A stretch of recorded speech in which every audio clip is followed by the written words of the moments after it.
आप सभी को मेरा अभिवादन। हम लोग अलंकार के विषय में आज की इस कक्षा में बात कर रहे हैं। अलंकार क्या है ये हम इससे पहले के वीडियो में देख चुके हैं। आज हम जिस अलंकार की बात कर रहे हैं वह है उपमा अलंकार। उपमा अलंकार के विषय में हम बात करते हैं। तो उपमा की जो परिभाषा या लक्षण दिया गया है वो कहा गया है प्रस्फुटम सुंदरम साम्यम इति उपमा इति अभिधीयते। प्रस्फुटम सुंदरम साम्यम उपमा इति अभिधीयते। इसको हम इस तरह से देख सकते हैं, साम्यम उपमेति अभिधीयते। उसमें कहा प्रस्फुटम जो स्पष्ट रूप से, प्रस्फुट रूप से, स्पष्ट रूप से सुंदर साम्य बताया जाता है। साम्य अर्थात समानता। स्पष्ट रूप से जो सुंदर समानता बताई जाती है उसे उपमा इति अभिधीयते, उसे उपमा इस प्रकार से कहा जाता है। तो उपमा का जो ये लक्षण दिया उसमें जो प्रस्फुट शब्द दिया उसे इसलिए दिया गया क्योंकि और कई जो अलंकार हैं जैसे कि रूपक है वहाँ पर जो उसमें भेद होता है, उससे भेद हो सके, उससे वो अलग हो सके, इसलिए यहाँ पर स्पष्ट रूप से कहा गया क्योंकि वो समानता ऐसी होती है जिसे स्पष्ट रूप से दिखाया जाता है। दूसरी बात कही सुंदर, तो सुंदर क्यों कहा गया? क्योंकि समानता होनी चाहिए, लेकिन वो समानता कैसी होनी चाहिए? सुंदर समानता होनी चाहिए।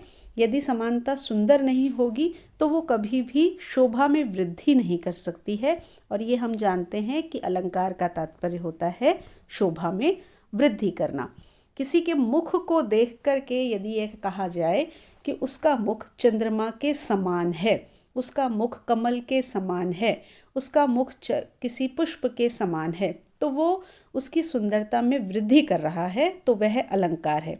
और क्योंकि यहाँ पर समानता दिखाई गई है तो यह उपमा अलंकार है। लेकिन यदि ये कहा जाए कि उसका मुख बंदर के समान है तो समानता तो है, स्पष्ट भी है, लेकिन सुंदर नहीं है। वहाँ पर जो मुख है उसकी शोभा में वृद्धि नहीं हो रही है, बल्कि उसकी शोभा कम हो रही है या उसका उपहास हो रहा है, तो इसको हम उपमा नहीं कह सकते। इसलिए लक्षण में कहा गया प्रस्फुटम सुंदरम साम्यम उपमा इति अभिधीयते। इस तरह से उपमा अलंकार के लिए कहा गया कि स्पष्ट रूप से कथित सुंदर साम्य को उपमा कहा जाता है। अब देखिए, ये जो उपमा अलंकार है इसके 4 अंग होते हैं: उपमेय, उपमान, समान धर्म और वाचक शब्द। और इन उपमेय और उपमान की हमें सभी अलंकारों में आवश्यकता होती है कि उपमेय क्या है? उपमेय जिसकी उपमा दी जाए। उपमान जिस प्रसिद्ध वस्तु या व्यक्ति से उपमा दी जाए। समान धर्म उपमेय उपमान की वह विशेषता जो दोनों में, उपमेय में और उपमान में दोनों में एक समान होती है, उसको कहा जाता है समान धर्म। और वाचक शब्द वो शब्द जो उस समानता को प्रकट करते हैं। उपमेय और उपमान के मध्य जो समानता है उस समानता को प्रकट करने वाले जो शब्द होते हैं उसे कहा गया है वाचक शब्द। जैसे यहाँ पर हम कह रहे हैं वह उसके समान है, तो उस समान के लिए इव शब्द आया है या यथा शब्द आया है। इस तरह का कोई भी जो शब्द आता है, जो शब्द उस समानता को प्रकट कर रहा है, उसे कहा जाता है वाचक शब्द।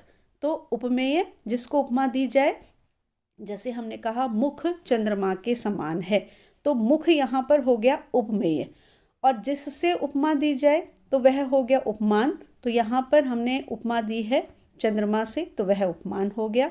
समान क्योंकि वो सुंदर के लिए कहा गया, सौंदर्य के लिए कहा गया, तो उनका जो सौंदर्य है वो उसका समान धर्म हो गया। और समान जो शब्द है वो उसका वाचक शब्द हो गया। इस तरह से यह उपमा अलंकार होता है, जो बहुत ही सीधा सा है कि जब उपमेय और उपमान में समानता दिखाई जाती है तो वहाँ पर होता है उपमा अलंकार। अब इस उपमा अलंकार का हम उदाहरण देखते हैं। काव्य दीपिका के अनुसार, क्योंकि बीए का जो पाठ्यक्रम है उसमें कहा गया है कि काव्य दीपिका के अनुसार आपको अलंकारों के उदाहरण देने हैं, तो काव्य दीपिका के अनुसार यदि हम देखें तो उसमें जो उदाहरण दे रखे हैं उनमें से एक उदाहरण यहाँ पर है। कुमार संभवम का ये श्लोक है जो कालिदास रचित है।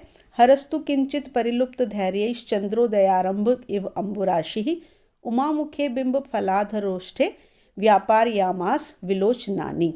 यहाँ पे क्या कहा गया कि चंद्रोदय के आरंभ में जैसे समुद्र की तरह अधीर होकर शिवजी ने बिंबा फल के समान अधर और ओष्ठ वाले पार्वती जी के मुख की ओर अपने नेत्रों को लगा लिया, अर्थात एकटक दृष्टि से वो उसकी ओर देखने लगी।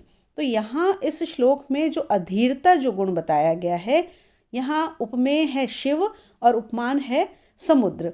तो दोनों में ही, समुद्र में और शिव में, दोनों में ही वह जो अधीरता नामक गुण है वो एक समान है, इसलिए यहाँ पर उपमा अलंकार होता है। और उपमा अलंकार के 3 प्रकार बताए जाते हैं, क्रियागत उपमा, गुणगत उपमा और उभयगत। जिसमें क्रिया में समानता होती है वो क्रियागत, जिसमें गुण में समानता होती है वो गुणगत, और जहाँ गुण और क्रिया दोनों में समानता होती है वह उभयगत या उसको गुण क्रियागत भी कहा जा सकता है। तो इस तरह से यहाँ पर क्योंकि अधीरता नामक गुण में समानता है, तो यह जो उपमा अलंकार है वो गुणगत समानता के अंतर्गत आता है, इसलिए यहाँ पर उपमा अलंकार है। इसके अलावा अगर हम क्योंकि हम बीए द्वितीय वर्ष के पाठ्यक्रम में इस अलंकारों को पढ़ रहे हैं और बीए द्वितीय वर्ष के पाठ्यक्रम में अभिज्ञान शाकुंतलम भी चलता है, तो उसमें जो उदाहरण बताया गया है उसे हम यहाँ देख लें। अधरः किसलय रागः कोमल विटपानुकारिणी बाहु कुसुममेव लोभनीयम यौवनम अंगेषु सन्नद्धम। ये अभिज्ञान शाकुंतलम का उदाहरण है। इस में कहा गया कि अधरोष्ठ नवीन कोमल के समान, नवीन कोमल पत्ते के समान हैं, जो दोनों भुजाएं हैं वो कोमल शाखाओं के समान हैं, अंगों में फूलों के समान सुंदर जो यौवन है वो व्याप्त है। तो यहाँ जो समानता बताई गई है उस समानता के आधार पर यहाँ पर उपमा अलंकार दिखाई देता है, क्योंकि जो शरीर के अवयव हैं उनकी समानता, उनकी जो शोभा है वो किसी किसी से बताई गई है। जैसे अधरोष्ठ को नवीन कोमल पत्ते के समान बताया गया, भुजाओं को कोमल जो शाखाएं हैं उनके समान बताया गया। तो क्योंकि यहाँ पर समानता बताई जा रही है इसलिए यहाँ पर उपमा अलंकार है। और कुसुममेव, यहाँ पर इव शब्द आया है, वह इव शब्द समानता को बताने वाला वाचक शब्द है, तो यह भी उपमा अलंकार का एक उदाहरण है। तो आप इनको उदाहरणों को याद करके और उपमा अलंकार को दे सकते हैं। आज हम इतना ही करेंगे। अगले वीडियो में हम दूसरे किसी अलंकार की बात करेंगे।